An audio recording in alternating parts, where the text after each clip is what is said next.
coisa. Ok.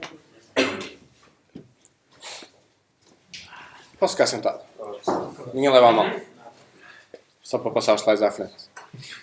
Então, boa noite. O meu nome é Zamit, para quem não conhece. O meu handler no Twitter, GitHub e all the things é Zamit.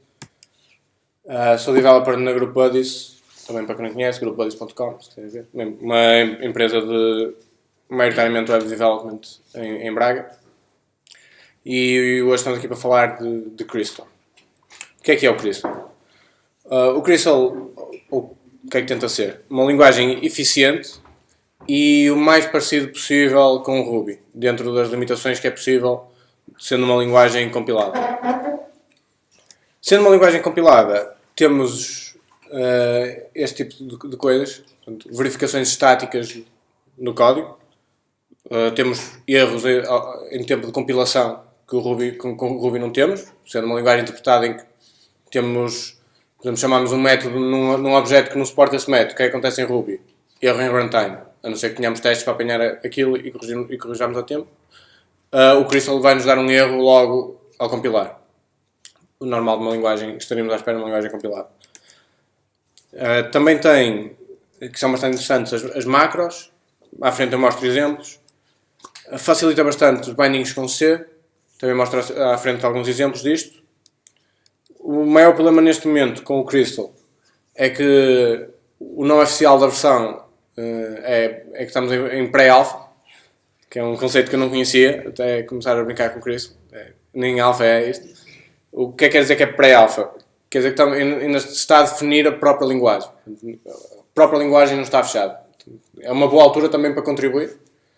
Quem estiver interessado, todo o feedback é welcome. Bem-vindo. Obrigado. Faltam umas palavras em português às vezes. Tenho aqui um exemplo. E tu já viste isto, mas a ideia aqui era tentarem adivinhar que linguagem é isto. Ruby. C. C foi por pouco, mas okay, isto é uma sequência de Fibonacci, uma implementação de sequência de Fibonacci em Ruby. Neste caso, a implementação em Crystal é exatamente igual. Ok?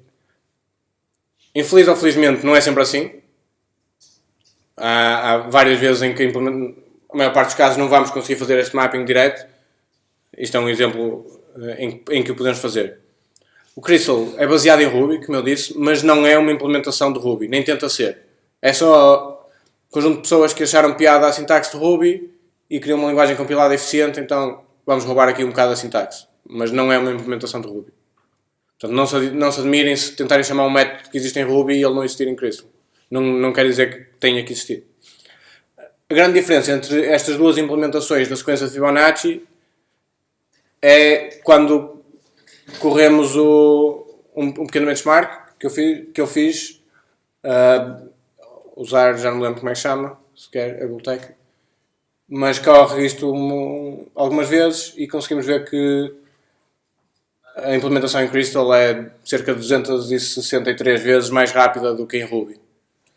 Tendo em conta que neste caso, o Crystal tem duas formas de compilar.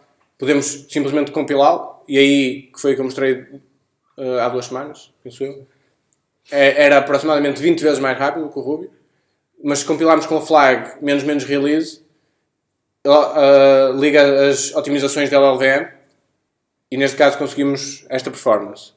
E não, o resultado não foi inlined pela LLVM, ele está mesmo a calcular, por acaso depois fui confirmar isso, se a LLVM podia estar a aldrabar esta coisa toda, mas não. Ok, mais alguns exemplos de traduzir Ruby para Crystal. E aqui vamos ver que já vamos ter diferenças. Uma classe email bastante simples em Ruby. Não liguem a que este OS vai ficar todo desformatado. Isto é por presentation only. E temos um initialize que recebe com keyword arguments. Se tivesse usado porcento, parênteses, porcento.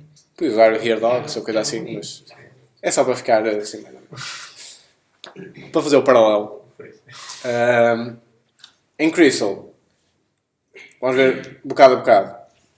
Temos, em vez de termos ATTR readers, temos getters. Acharam que o nome era mais interessante. Funciona mais ou menos da mesma forma. Temos setter, faz o que faz o ATTR writer, e temos o property, que faz o que faz o ATTR accessor. É um mapping mais ou menos 1 para 1, são nomes diferentes. No initialize podemos ver ali um pormenor.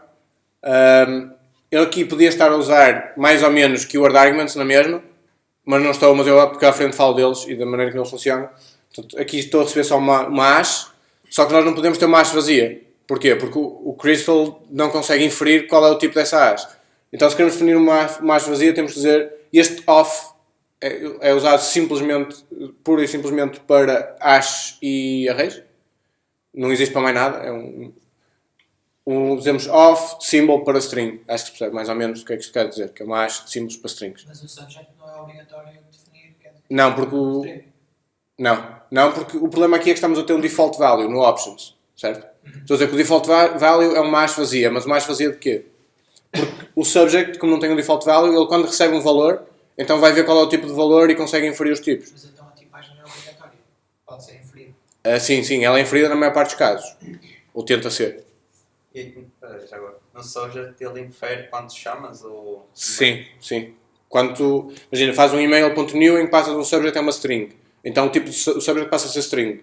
Se a seguir faz um email.new em que o subject é um inteiro. Então o tipo de subject passa a ser a union de string com int 32, que é a representação do inteiro. Ele tenta ver qual é que é o mais fácil. Ele faz a union de todos os tipos que tu passares para este subject e depois só podes chamar métodos neste subject que sejam válidos para todos esses tipos da union. Que é o problema de usar as unions de tipos, é que limitas bastante os métodos que podes chamar nestas coisas. Eu estou a assumir que o subject vai ser uma string e só o chamo com string. Mas ele faz isto tudo em compile time, ok? Se, por exemplo, sei lá, por exemplo, uma coisa, length, por exemplo, que é uma coisa que só tem nas strings e não tem nos inteiros, certo? Se chamasse length e inicializasse este email com uma string e com um inteiro, ele ia dar um erro em compile time a dizer que o length não é válido para a union dos dois porque não é válido para o inteiro. Ok? Eu também já mostro à frente como é que isso funciona.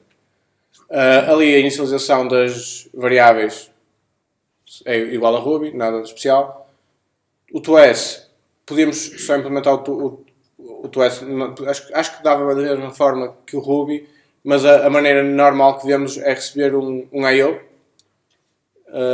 Tem que receber um I.O. e mandamos para esse I.O. e depois o TS, o P, essas coisas vão tratar de fazer o flush dos I.O.s.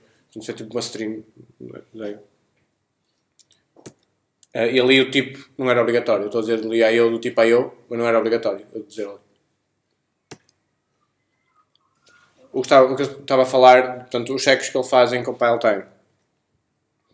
Temos este caso, ok? O caso mais ou menos que eu estava a falar. Estou a chamar o length de uma string, o método string size. Eu chamo com uma string e com nil. Ok? Em Ruby, o que é que acontece? Em Ruby, o primeiro imprime 16, certo? E o segundo diz-me string size undefined method length para nil. Em Crystal, a mesma coisa, isto é sintaxe válida, mas nem sequer imprime o primeiro. Vai-me dar logo o erro em compile time a dizer que undefined method length for nil. Certo? Tem mais coisas, eu tirei um bocado de um extracto do stack trace. Sim, chamar coisas em nil. E o output até é bastante interessante, que ele tenta ser esperto neste aspecto, mostra o stack trace e por baixo do stack... Uma coisa interessante já dos stack traces em Crystal é que eles aparecem na ordem inversa. Ou seja, o erro é a primeira linha por cima do nosso prompt, quando tentamos compilar. Não sei, nunca usei isso bem. Mas a ideia é tipo, o erro está logo ali acima. Não temos que andar a fazer scroll para cima como temos em Ruby. E quando temos um erro destes, ou um erro que tentamos chamar coisas com nil, ele abaixo do stack trace ainda põe um stack trace do nil e tenta descobrir onde é que o nil foi originado e mostra-nos o stack trace de onde é que isto veio até ao sítio onde o nil está. Neste caso, o erro de compilação não há stack trace, não? Não, dá-nos um erro um stack trace dentro da árvore. Sim, da árvore, não é stack trace. É só os sítios por onde isto estava a tentar mas compilar. mesmo, stage- Sim, sim, sim. Isto seria o caminho por onde isto estava a ir e falhou neste. Tá bem. Neste caminho. Tecnicamente não é uma stack. Não é uma stack trace porque não está na stack, mas o equivalente, ok. Mas não tens overloading então. Tens, overload. Tens, mas tens que dar o Tens de dar o tipo. tipo. Depende. Portanto, o overloading é feito consoante no header da função. E esse header é baseado nos tipos, na aridade e na yieldness. Ou seja, se tiveres um yield no meio do método, é diferente de um método com exatamente a mesma assinatura, mas sem yield. Porque recebe um bloco e o bloco conta para a aridade dos caras. Mas tens overloading.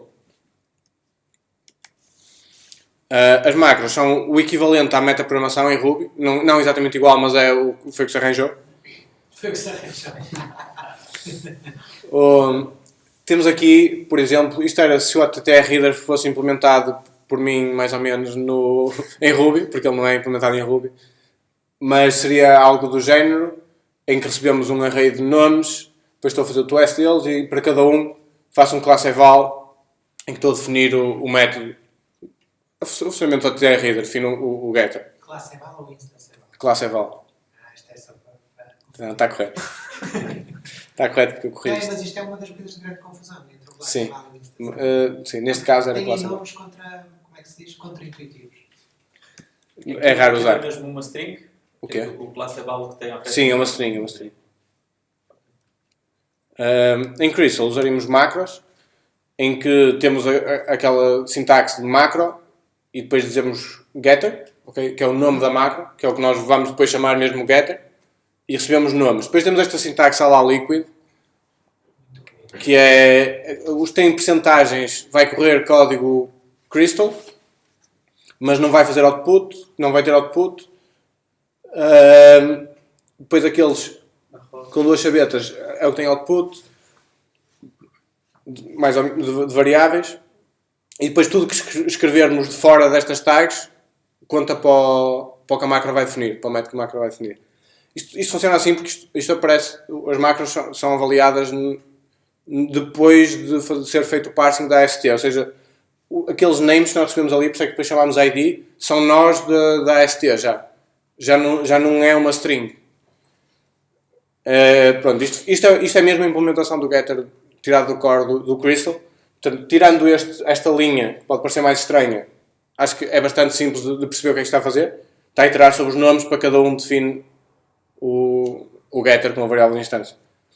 Esta linha é porque o getter pode, exatamente pela razão disto não ser bem uma string, nós podemos fazer getter de symbols, como eu estava a fazer, podemos fazer getter de strings, podemos fazer getter simplesmente do nome sem mais nada, sem strings e sem os dois pontos do symbol.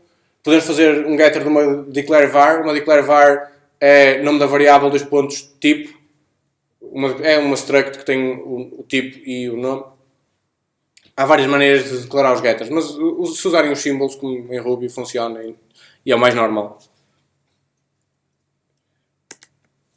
Bindings com C. Isto... Desculpa. Diz. Atrás. Aquele for... Uhum. Aquilo é sintaxe. Isto é sintaxe do Crystal. É assim da linguagem. Essa da linguagem, não é uma outra linguagem. Não. Tudo que corre ali dentro daquelas porcentagens é sintaxe default da linguagem do Crystal. Ou seja, o que está dentro daquilo é Crystal. É Crystal. Só que é o metanível. Sim. É para poderes correr código que não vai ficar escrito no que depois o macro vai definir. Ou seja, tens de compilar primeiro esse código, não é? Para depois poderes executar quando estás a compilar o outro código, não é? Penso que sim. Tens de ter dois níveis de compilação, pelo menos. Aquilo basicamente é executado em compile time. Sim, isto é tudo feito em compile time, só que há vários entra aqui em níveis diferentes da compilação. Não sei dizer em pormenor o sítio em que entra. Se fosse uma linguagem especial, podia ser interpretada... Não, mas não é. É em especial aquelas tags, chavetas, percentagens, isso só existe nas macros. O resto não. E o que mostraste antes da string... Isto? Sim. Isto é Ruby. Isto funciona em Ruby. Ok, está bem. O que é curioso é que isso parece mesmo líquido. Isto? Foi uma escolha estranha para... Não sei qual foi a razão. Já estava lá quando eu cheguei, não fui eu. Ok, bindings em C. Grande parte do core está implementado assim. Está implementado com bindings para bibliotecas C. Foi uma maneira de fazer um ramp-up rápido. Por exemplo, o Garbage Collector é uma biblioteca em C. Para já é o, não sei, BW qualquer coisa. Tem várias coisas. Threads são, no fundo, é um wrapper por cima do PCL, que é o com rotinas de C. Muitas das coisas aqui são por cima de bibliotecas C, exatamente porque, não sei qual foi o efeito de relação, mas porque as bindings em C são muito fáceis de fazer. Ok, em Ruby, como é que as bindings em C funcionam? Eu nem sequer pus exemplos, porque não são muito fáceis de ligar. Depois é preciso escrever C, é preciso escrever C com a sintaxe, não é bem sintaxe, mas com as implementações do Ruby, com os structs que o Ruby define, com os métodos que o Ruby define, aqueles RBs, underscore, coisas. Todo um 31, e pelo que eu sei também dá muitos problemas. Em Crystal é tão simples quanto isto.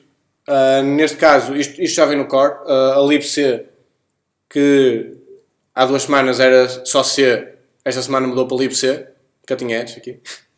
Não, mas esta libc é standard de lib do C, e o core já faz require disto, então podemos usar à vontade. E depois só temos esta constante, libc, e por exemplo usar o atui, que faz passa de strings para inteiro. Só temos que ter aquela libc e declarar o header da função, e podemos usar. E isto funciona. Quando eu faço o atui da string 28 e depois peço a classe, já é um int 32, já não é uma string. Isto é sempre carregado, como eu estava a dizer. Se eu quiser usar uma biblioteca que não é carregada por default, só tenho que pôr aquela tagzita ali em cima, que, tanto quanto eu sei, só existe para isto. Não existe mais nenhuma coisa. Aquele chavetas só existe para estes links. Podemos dizer link com a readline, isto que vai fazer, passa uma flag para o compilador a dizer linka com isto, e podemos usar da mesma forma. Isto está a usar o readline, que manda um prompt e espera uma resposta, e depois imprime a resposta passando para string. Passando para string porque isto devolve um apontador, um char asterisco no fundo, que é de C.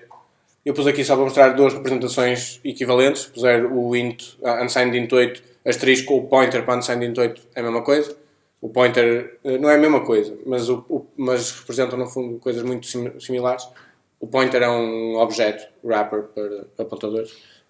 Tem mais algumas coisas internas, eles não conseguem usar o pointer, já agora. Há uma classe que é o slice, que é um pointer com cheques de indexação em memória, para não termos index out of coisas. Para não tirarmos o apontador da memória alocada para ser safe. Basicamente, uma implementação safe de apontadores. Mas em geral não devemos ter que usar muito disto, a não ser que tenhamos a fazer ligações com libs em C ou a trabalhar no core. Não devemos precisar muito de apontadores, porque a linguagem em si não trabalha ao nível dos apontadores, só a ligação com C é que sim. Também tem generics. E para que é que servem os generics em Crystal? Imaginemos este caso em Ruby. Temos uma classe foo, um valor, temos um attr_header. Okay? Eu inicializo foo com o 1 e chamo-lhe depois no valor o ABS, dá-me o valor absoluto, dá-me 1, ok, sem stress. Crio uma classe foo com um caractere e peço-lhe o word e ele dá-me 97 do A minúsculo. Sem stress, funciona tudo direito.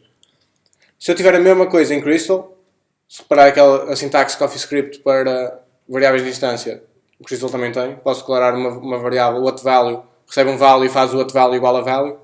Coisa chata do Ruby. De resto é um getter. Ok, faço um foo com a mesma coisa, chamo o ABS.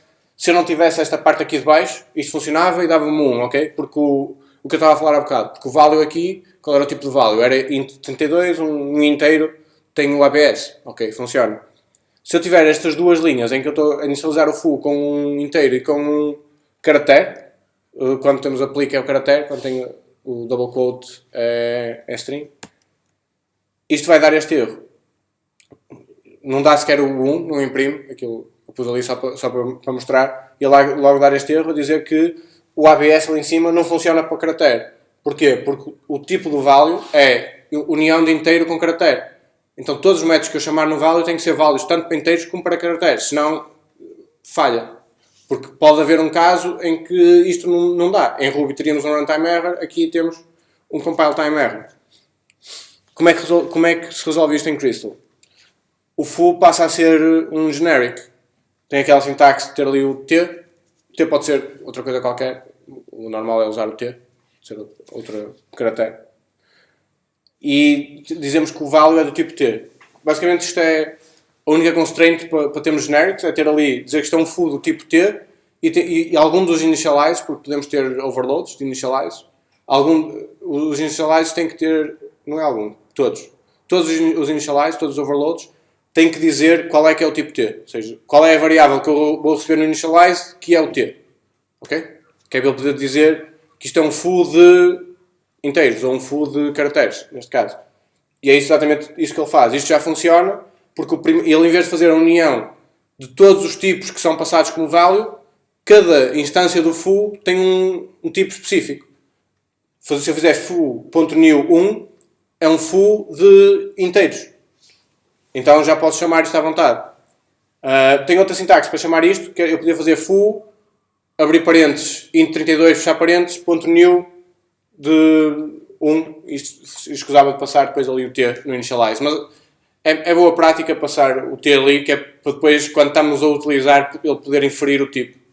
Dá mais jeito. Assim já funciona. Isto é muito usado internamente. Por exemplo, o array é usado, é um generic. Temos array de T's e quando fazemos o initialize, que é um exemplo do initialize, sabe um size e o value T.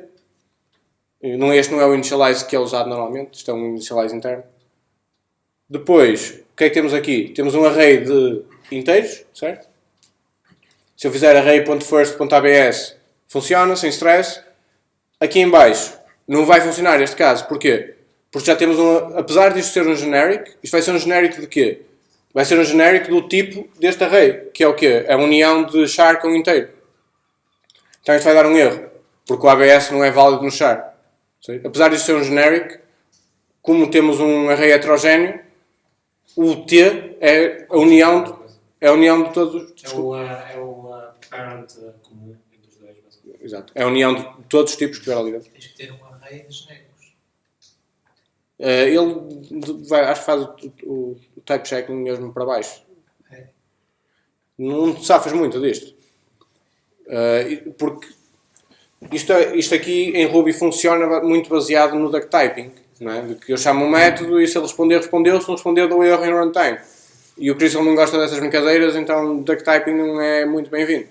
A forma de duck typing mais parecida é usar o genérico, mas limita em casos destes. Sim, mas quando tens arrays ou hashes, normalmente coleções basicamente de tipos diferentes, estás-te a meter por caminhos que provavelmente não queres. Não é muito bom. Vais entrar em type checking hell. Specs, também tem specs. Ele só uma pergunta. Ele nesse. Aqui? No generics ele permite ter. Trabalhar com variância e assim, pode tipo um T, mas o T tem que estender qualquer coisa. O T tem que Ou estender. qualquer T desde que T estenda classe X. Penso que não. Agora não. Sim, mas isso porque eles andavam a falar esta semana de covariância em tuplos, porque isto também tem tuplos.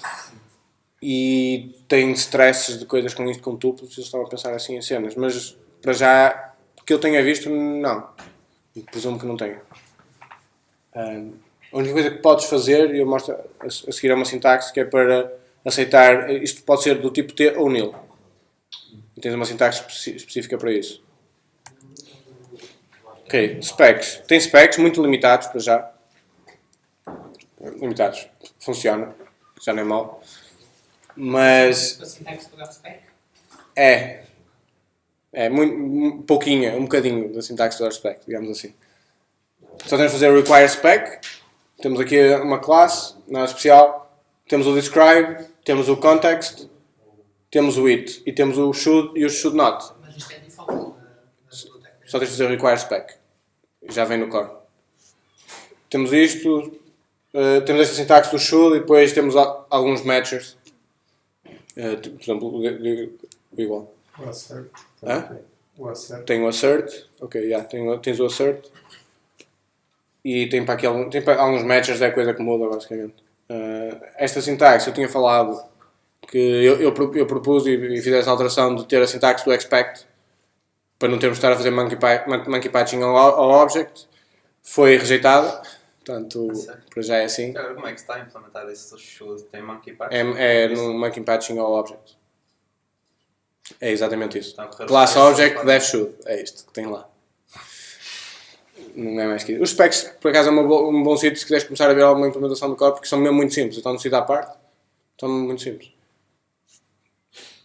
O que eu hoje andei a tentar fazer foi implementar mocks, que era o que eu estava a dizer, mas é todo um 31 tentar implementá-los por causa daqueles problemas de teres arrays de coisas de tipos diferentes e não sei o quê.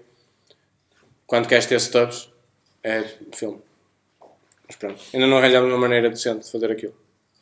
Vamos investigar o JMock, que é uma linguagem compilada, a ver se conseguimos. E o Mockit. Hã? É de quê? O Mockit também é Java. É Java? É, mas Mais pequeno? para mocks e a versão diria que é. As pessoas têm melhor gosto na API em geral. Ok. O Gmock. O Gmock é um bocado mais antigo também. Sim. Mais um- Pá, qualquer coisa. Nós agora o que decidimos foi então tentar fazer baseado em RSpec ou Minitest ou essas coisas nada a ver, mas é muito difícil fazer da maneira que eles fazem porque eles dependem bués de instance evals, de duck typing que nós não temos. Coisas bonitas.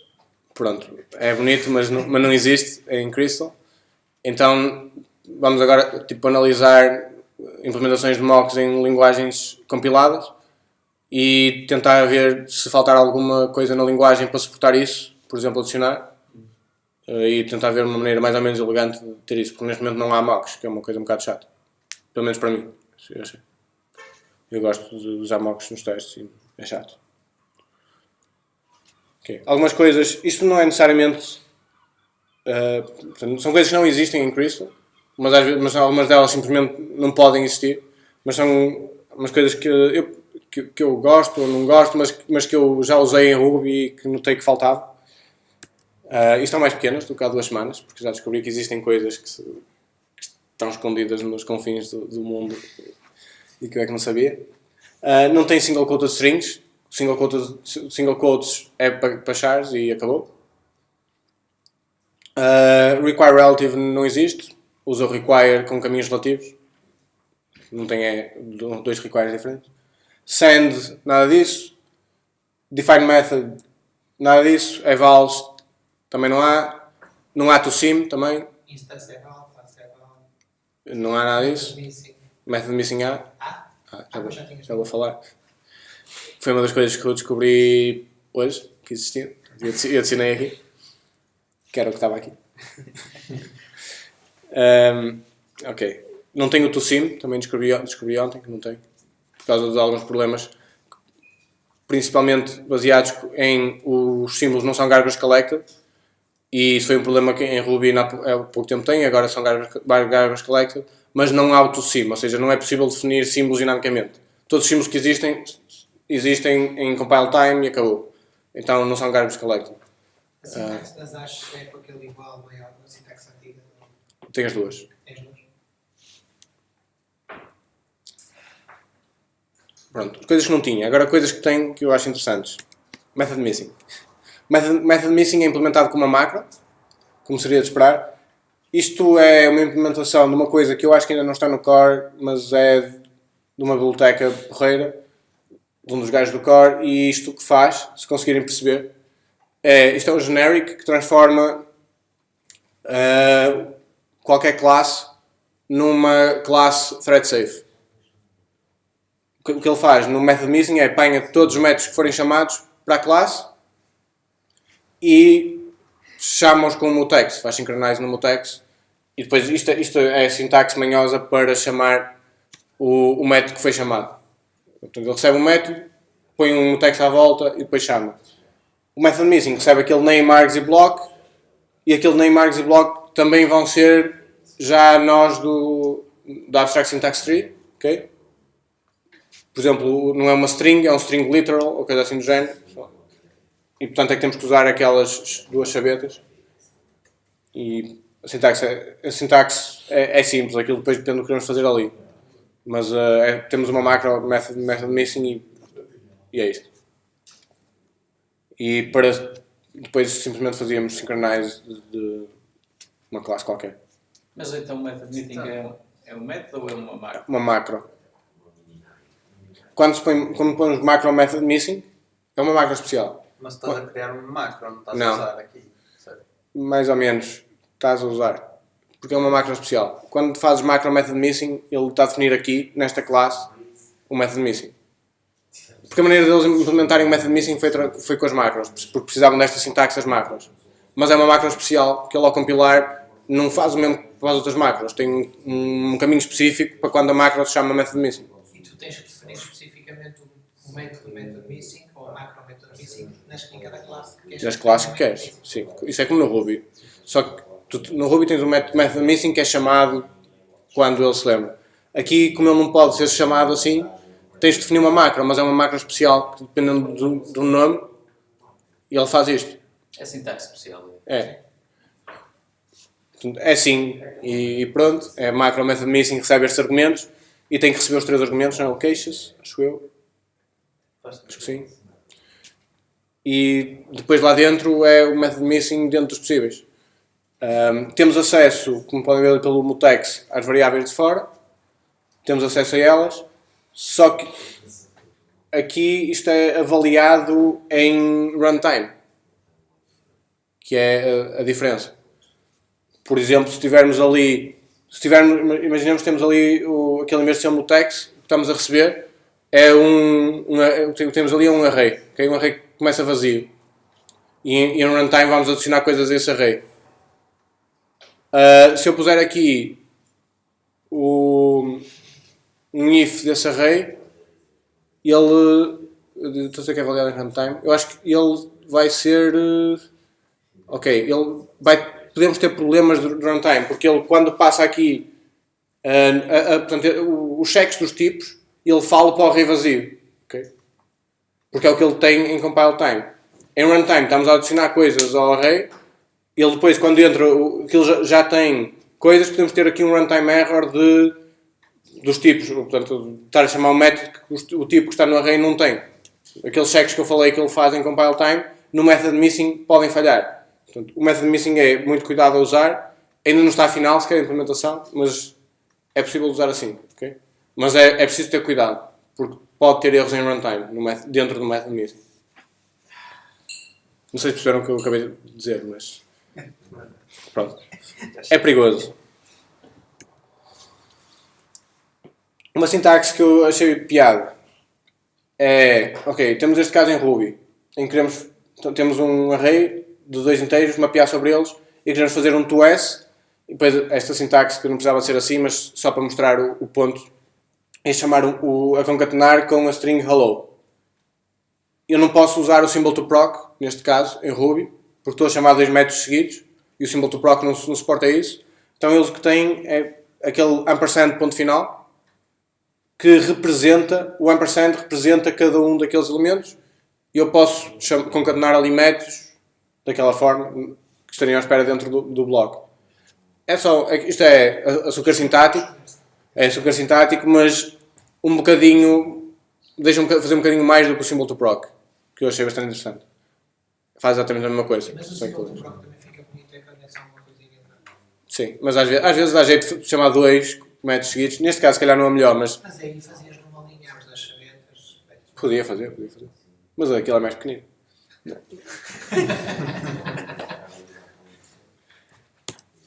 Estavas a falar, method overloading. Temos isso, por exemplo, na implementação. Isto é tirado mesmo na implementação das hashes. Temos aqui overloading o initialize, normalmente temos um initialize. E depois os overloadings dos initializes são no self.new. E consegues ver aqui isto é tudo o mesmo new, mas várias maneiras de inicializar hashes. Podemos inicializar hashes com um comparator.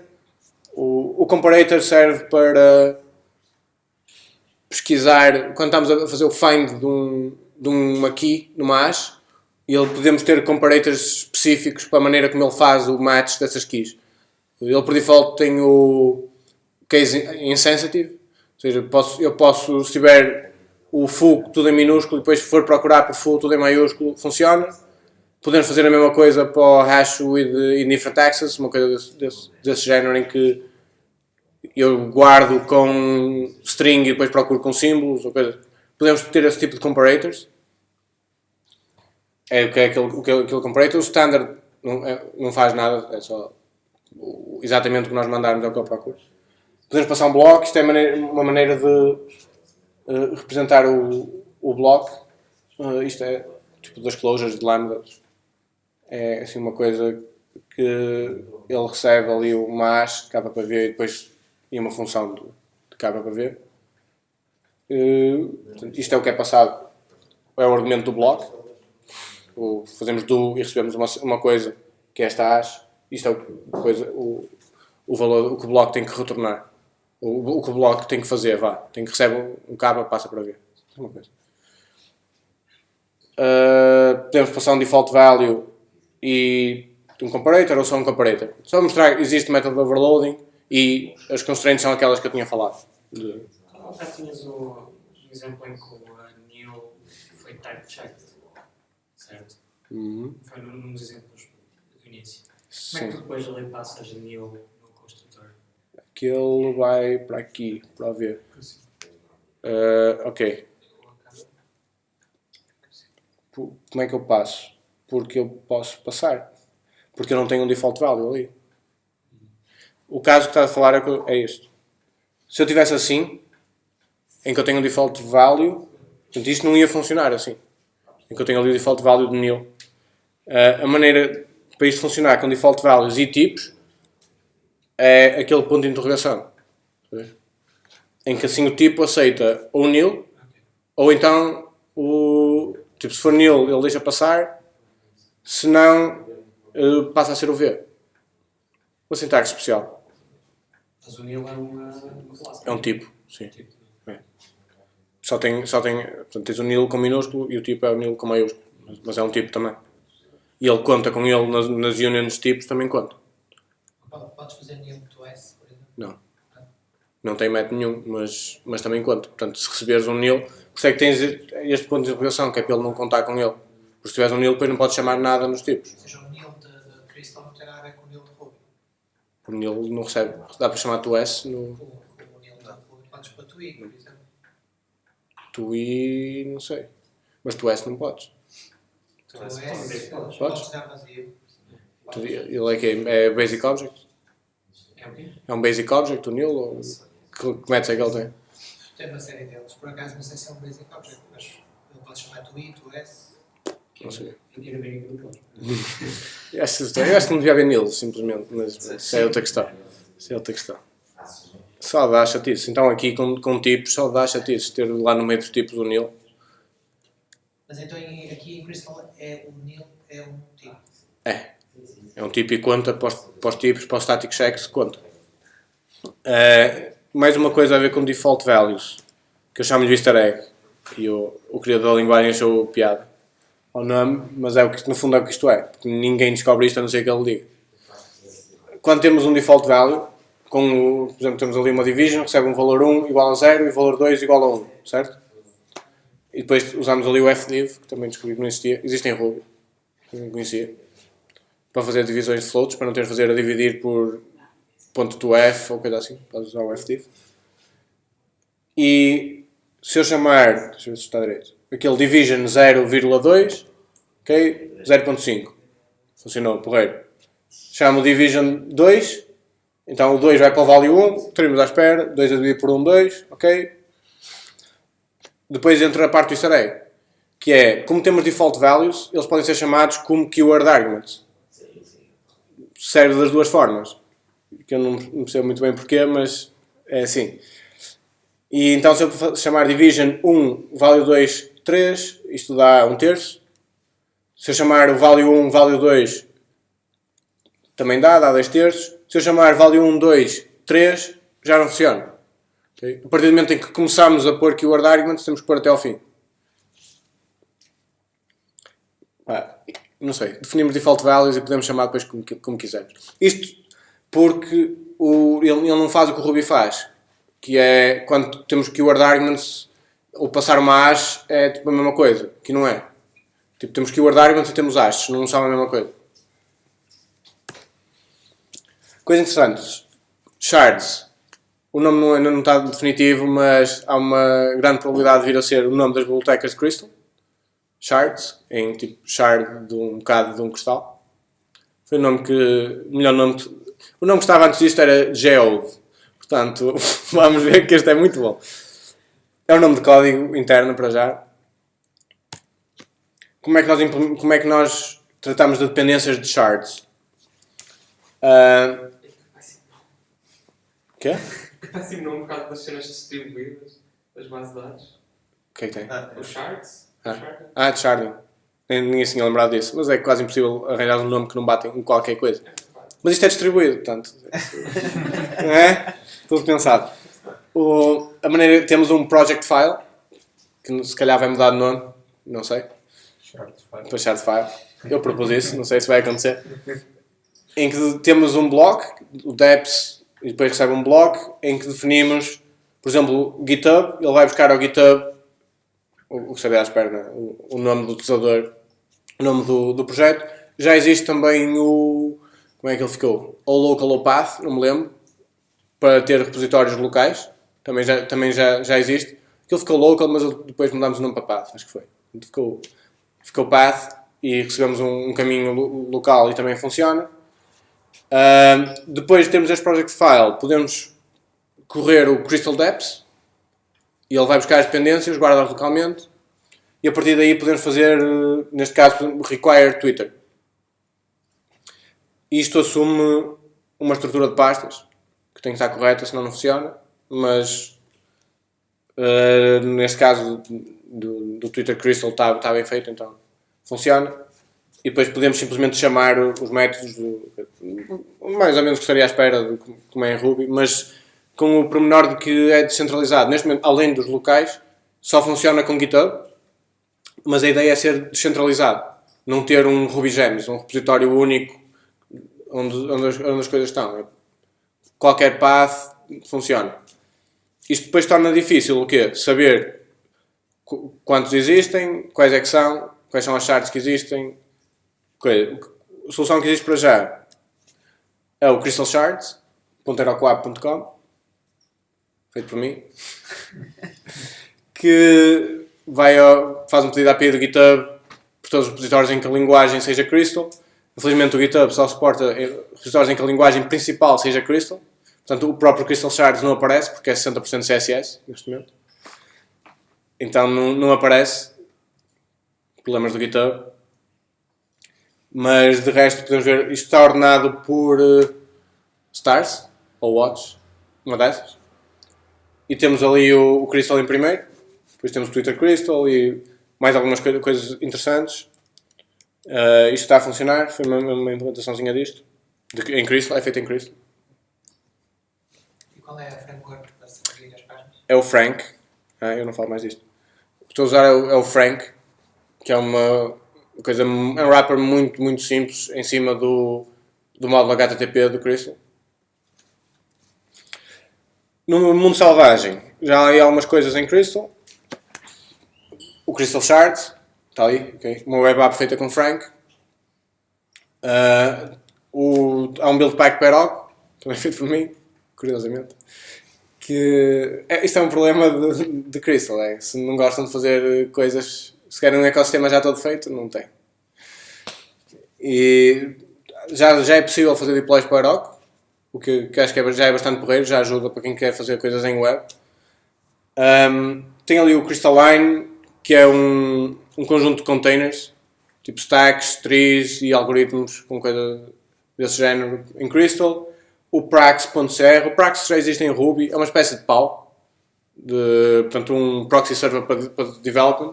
Já existe em Ruby, isto é uma implementação em Crystal, deste gajo, que é o mesmo gajo que fez em Ruby, e é um dos gajos que contribui bastante para o Crystal.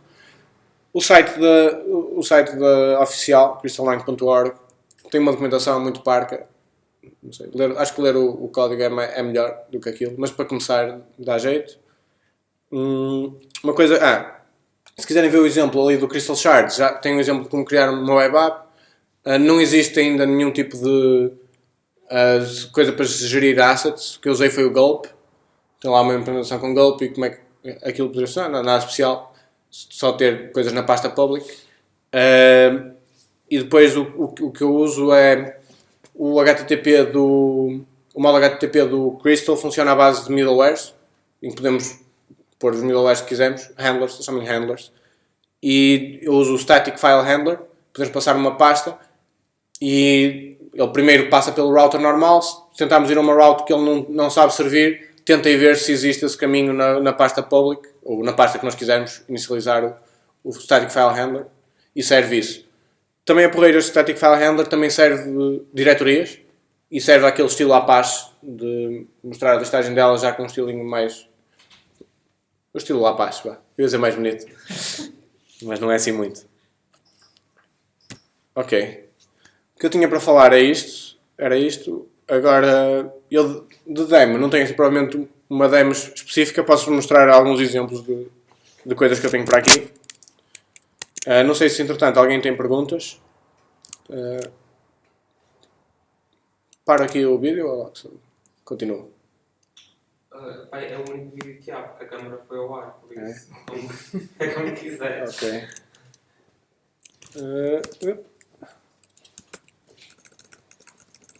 Isto não existe nenhuma consola para isto. Um REPL? Não. Mas, como a linguagem compilada, é complicado. Existiu inicialmente, mas eles cancelaram isso. Existe um eval. Eu posso fazer echo... Ui. Crystal eval. Posso fazer isto. E funciona. Ok, funciona. Ok. Eu estou a usar a minha build de Crystal, mas funciona em qualquer um, teoricamente. Porque os tempos de compilação disto são rápidos. O core todo demora tipo 45 segundos a compilar. É bastante rápido. Ou seja, se quiseres fazer um exemplozinho para experimentar, fazes Sim. compilas rapidamente. Sim, é mesmo rápido de compilar. Chega lá make e são 40 segundos ou 45 segundos. É muito rápido para compilar. 40 é uma eternidade. 40 segundos? Compilar a linguagem toda não é muito. Estou a falar de um exemplozinho. Não, para um exemplo não preciso de... Para compilar um exemplozinho é instantâneo. É instantâneo. Sim, ele tem... Não, eu tenho aqui, por exemplo... sei lá, o que é que eu tenho aí? O que é este exemplo? Ok, tenho esta coisa que, basicamente que eu tinha ali. E se fizer, só tenho que fazer... Sem sincero, até achei essa sintaxe muito fluente. Habituas-te. Gosto mais da outra. Isto aqui, se eu fizer só Crystal, acho que é o equivalente ao Crystal Run, que vai compilar e correr. Ok? Compilou e correu. É rápido. Não dá chatice nenhum. Depois, se eu quiser, posso fazer build. Ok? Faço build disto. Se eu fizer release, o release não é obrigatório, só fica mais rápido. Depois passo a ter aqui o exemplo. É mais rápido. Nada assim de especial. Eu tinha ali um HTTP server, mas se calhar não tem tanta piada. Posso pôr o que é aquilo? Ok. Isto é uma implementação a usar mesmo o módulo HTTP do Crystal e não o Frank. Temos um servidor, HTTP server, coisas. O N, usamos um case sobre o path que recebemos e depois podemos responder com coisas. Temos aquele OK, content type. Não tem assim nada de especial, mas funciona, já não é mau. Se eu fizer Melhor aqui. Aqui posso mostrar o... Uau! O chat já funciona. Já dá. Funciona, era o que eu ia mostrar aqui. O que eu fiz... Isto é Gulp, não tem piada nenhuma. É JavaScript, não tem piada. Tenho assets que compilam para aqui. Não tem nada especial. Mas... o resto tem alguma piada. Aqui estou a usar o Frank. E estou a usar o HTTP Client na mesma. Views e Models. Isto... Ok. Tenho aqui esta espécie de Sinatra, digamos assim. Quando eu recebo um get para a barra, que é a única coisa que existe naquela página. A única maneira neste momento de pôr o content type é assim, um bocado manhosa. Mas digo que é HTML e depois digo qual é que é a view que eu vou usar. Esta view é isto. Portanto, nós temos views e templates. Cada view do estilo do Rails temos uma classe que vai servir essa view, okay? Que serve como view e depois temos mesmo o template, enquanto podemos ter os helpers e depois o scope dentro do template é o mesmo da view,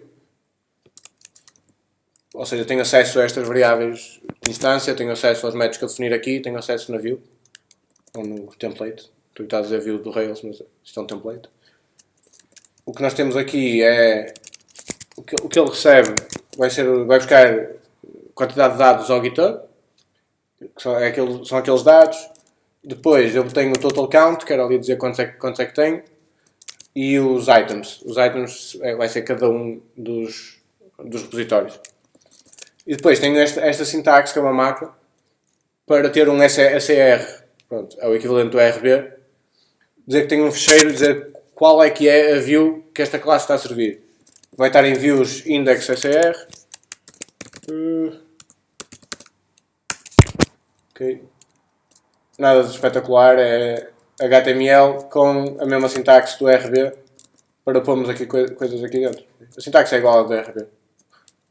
Each, coisa aqui dentro. Achei interessante. Fizeram umas macros em Liquid. Não. É interessante que temos uma view para cada template, ou seja, temos um sítio onde tudo que vai ser servido para este template está aqui. Ok. Temos aquele Crystal Repos, que é isto.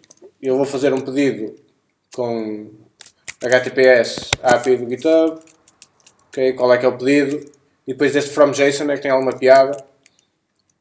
Que eu tenho aqui nos models GitHub Repos. A maneira como fazemos parsing do JSON. Tem que fazer require do JSON. E depois temos este JSON mapping. Em que nós temos que dizer aqui quais é que são os campos que nós queremos e quais é que são os tipos desses campos. Portanto, do JSON todo que eu recebi do GitHub, eu quero o total count, que é um int 32, e quero os itens, que são um array de GitHub repo. Ok, é por watches count que eu estou a fazer, é por watch. E tenho um array de GitHub repo. O que é o GitHub repo? O GitHub repo é outra classe que tem outro JSON mapping que pega nas coisas que quer, no nome, HTML, description, tem aquele nillable, quer dizer que pode ou não ter description, e temos estes mappings em classes, e é assim que funciona esta coisa aqui dos mappings de JSON. Muito bonito. Acho piada. Ok. Eu não sei se me mostra mais alguma cena ou não. Tem ali o WebSockets, posso mostrar isso. Não vou pôr a clear, mas depois a clear, mas está a ver aqui a parte do middleware, em que eu ponho um log handler, um error handler e depois o WebSockets. O log handler é só, se eu tiver o HTTP normal, eu estou a correr coisas e não sei de nada. Se eu tiver um log handler, ele diz-me get, à barra e deu 200. O WebSocket handler permite mesmo, já funciona, se eu correr isto, já funciona com o WebSocket. Eu tenho que ir ao browser, criar o WebSocket para AWS, // e o endereço, localhost 2.3000, e já posso mandar dados para aqui. Posso fazer send data ou send, ou seja o que for que o WebSocket recebe, e ele já vai imprimir estes dados. Isto é nativo tudo dentro do Redis. Isto já vem no core do Crystal. Isto é o futuro. Já tem OAuth, Isto é o próximo. tem OAuth, tem Redis, tem várias coisas. Só não tem integração com base de dados nenhuma. Se alguém quiser, nenhuma, zero. Não há base de dados. Sim, mas também usando o CouchDB ou assim. pode ser. Só tem integração com Redis para já. Dá para ver o- Redis. É a única cena que tem. Não precisas de. Mas tem OAuth, também ainda não usei, mas tem. Quase. Tem OAuth e OAuth 2. Os WebSockets, só fiz este exemplo porque achei piada. Terem um handler, tipo, funciona já WebSockets. Assim, uma linguagem que não tem quase nada e tem integração com WebSockets. Isso é muito porreiro. Eu não posso usar base de dados, mas já tens WebSockets. Pá, não sei se alguém tem alguma dúvida ou mais alguma coisa. Eu tenho para aqui mais exemplos, mas não... tenho aqui uma coisa que é interessante que eu não falei. Diz. Em termos de biblioteca assinativa, em relação ao Ruby, falta muita coisa. Não, em relação ao Ruby, não falta muita Por coisa. exemplo, Isso é- sei lá, sets, por exemplo. Cena de Não Ruby. sei se tem sets, mas se não tiver é só fazer import de C. É basicamente a filosofia. O que não tiver faz import de C e o C tem. É fácil. O C tem, não é? Qualquer coisa que tu perguntes o C tem, portanto tem. Não, e a forma de interface com o C é bastante. É super simples. É mesmo. Tem esta coisa bué de fantástica que eu mostrei da outra vez também. Isto é tipo o bind do JavaScript. Que é, temos este caso em que tem uma classe A que tem um método full que retorna 1 e o B que tem um método full que retorna 2. Se eu fizer a.new.run, que tem este with e aquela coisa manhosa, e fizer print to full, isto vai imprimir 2.